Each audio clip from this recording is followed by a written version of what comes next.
It's another Miata Monday! And today, instead of doing the brakes, because that doesn't sound like fun, I've got a much more serious problem that just cropped up. It's one of those problems that doesn't always happen. Anyway, so I will try to show you the problem, but to diagnose it, I'm gonna need electrical things.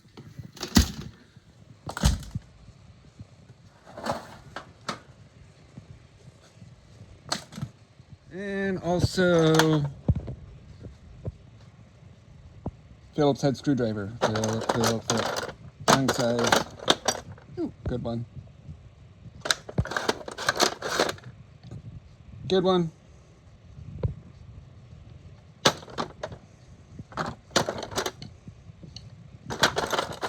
And a shorty.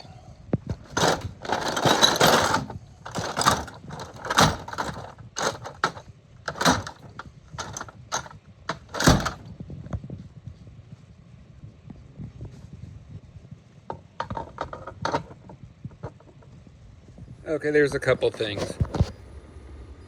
I don't like the way one thing is wired. Okay, you have to do this for this to come on. Kind of weird.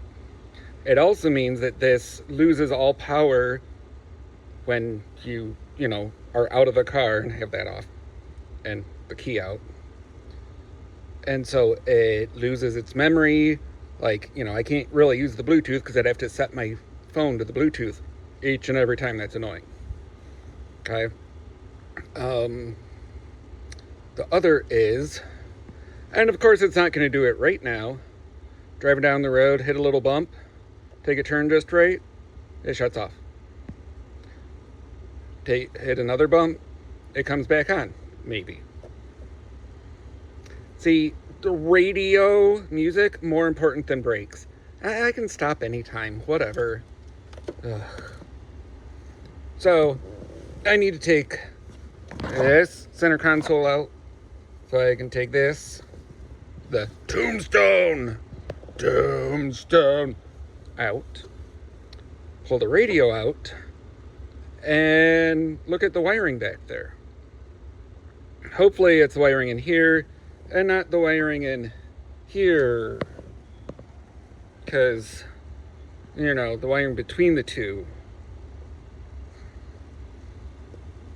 because that would be less fun.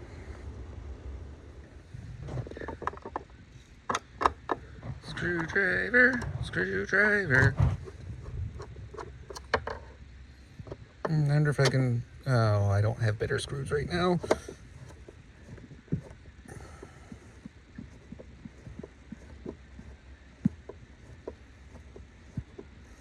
Oh, I want to fix this up. Does that interferes? This hits the gas thingy and makes it a little funky to work.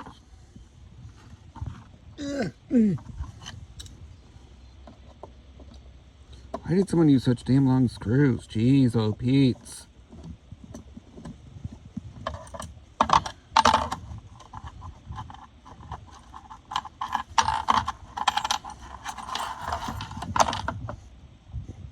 Interesting hardware.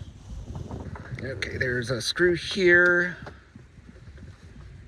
and one on the other side, so you know what it looks like taking screws out. Center console out of the way. I left it hooked up this over there. Now, tombstone.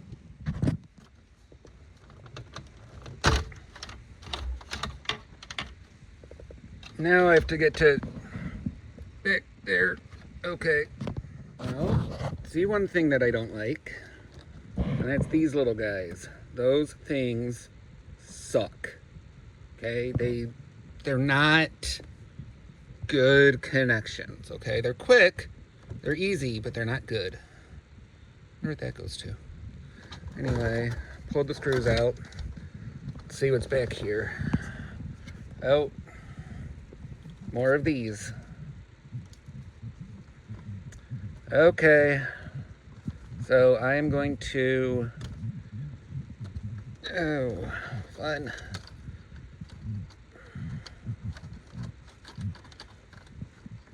I'm gonna get in here and chase wires.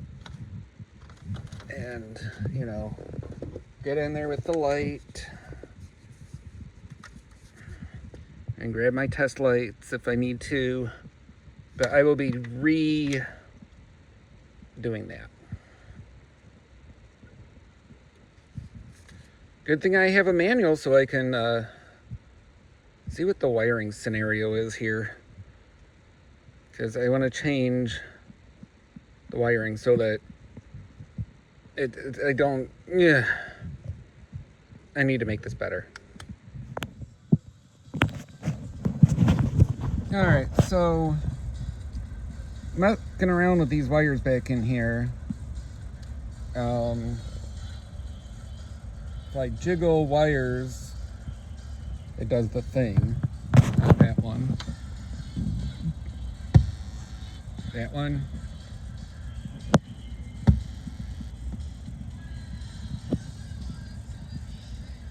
So I'm just gonna redo these so that it's not using those janky things.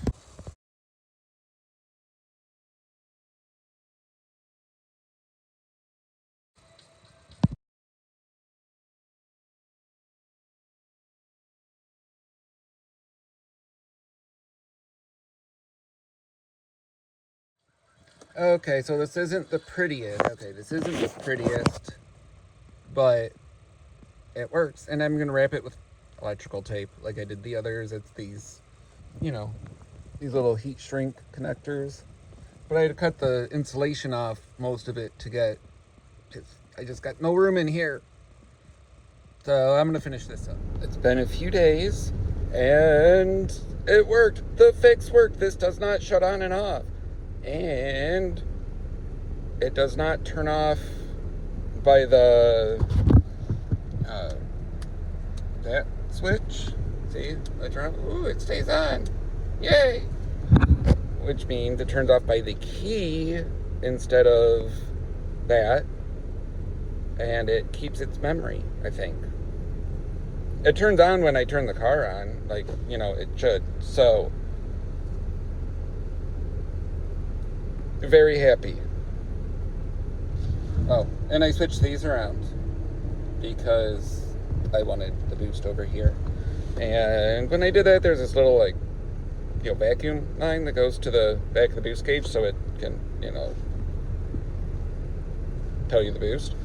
And that's a plastic line that snapped a few times.